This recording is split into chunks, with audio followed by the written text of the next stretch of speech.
Apartment. Labas. Ito yung labas ng apartment. Yung garage. Ito yung main entrance. Mama, what's this one? Ito yung garage. Tapos may storage room doon sa dulo. Tapos, meron lang dito shoe rack para sa everyday shoes. Tapos, ayan yung papunta sa taas sa apartment. Hi, Liam! Hi, how do you play this?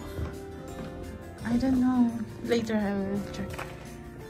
Another shoe rack. Tapos, this is the balcony. Ito yung balcony. Check natin sa labas. Kabukas pala siya. Yan, malamig. Ito. Yung labas. Maaraw pero ang lamig. Ito natin.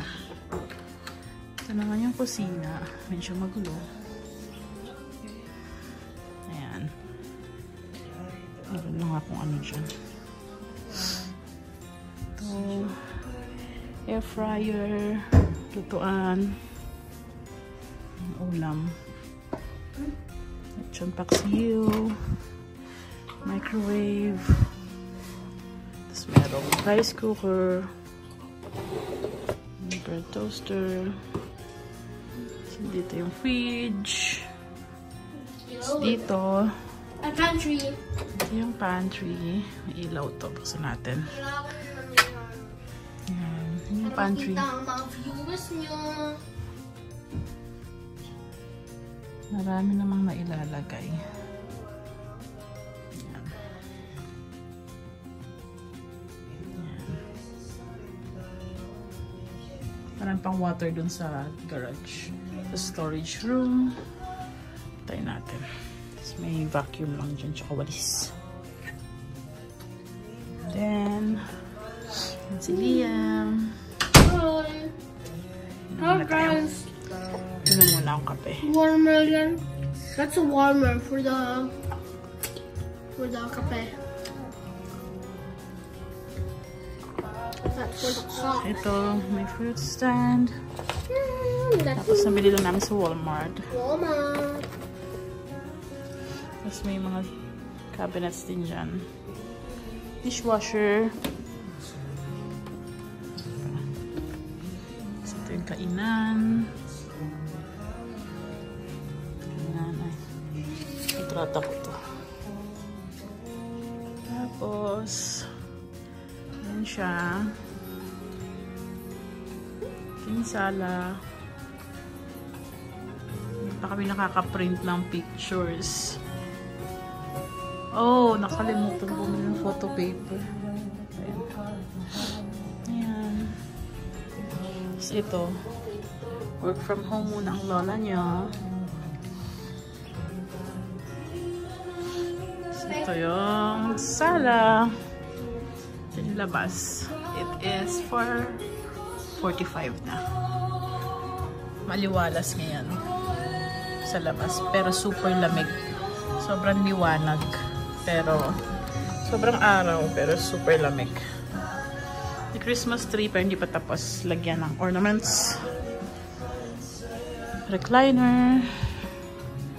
Hindi pa ito tapos. Ito area na to. So, ayan yung sala. Simple lang.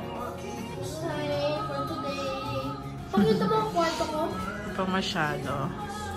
Kwarto. Ayan yung balcony. Tapos ito yung punta sa main door and garage. Ito yung kwarto namin. Ayan.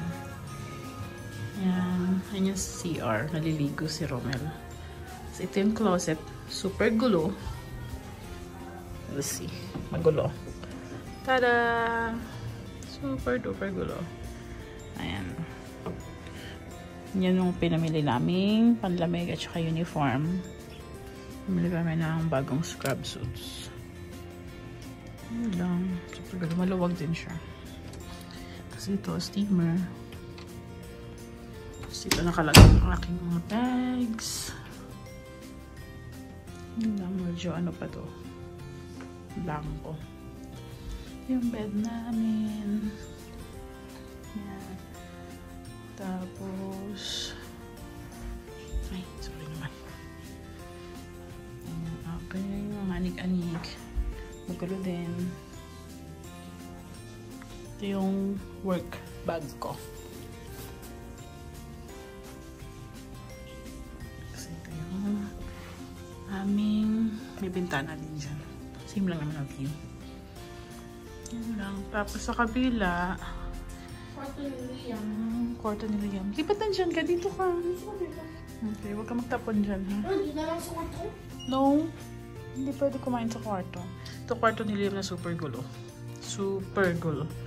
Kakaayos ko lang nito. Kakaayos ko lang yan. Ang gulo na naman. Ewan ko ba. Yan. Alam mo yung kanyang blanket na dito sa baba. Pulutin ko lang iba.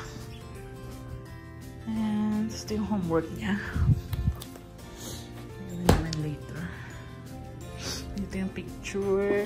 Bigay nila Kenzo, Ate Sarika, Ate Zoe. So, yun lang. Hindi pa masyadong ayos. Ito yung study table niyan. Hindi naman niya ginagamit masyado. May workbook.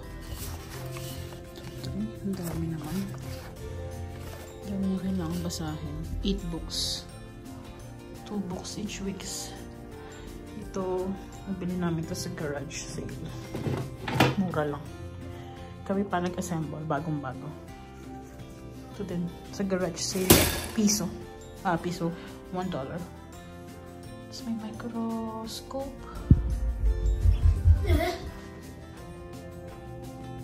Dito yung kanyang closet na magulo din. Ayan.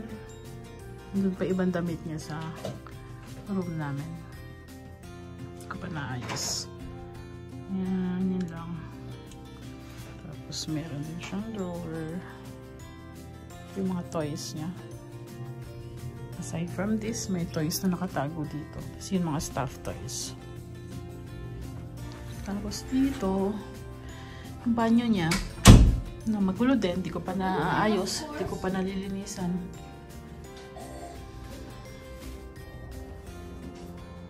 Dito sa kanyang banyo, yung dito yung washer and dryer. Ayan. Ito yung dryer. Tapos ito yung washer. Diyan lang. Tapos ayan yung mga laba. Tapos yun. Natin ilaw. Pinta natin siya dito. Yung same lang din ang view namin. Sa natin. Ayan. Ayan.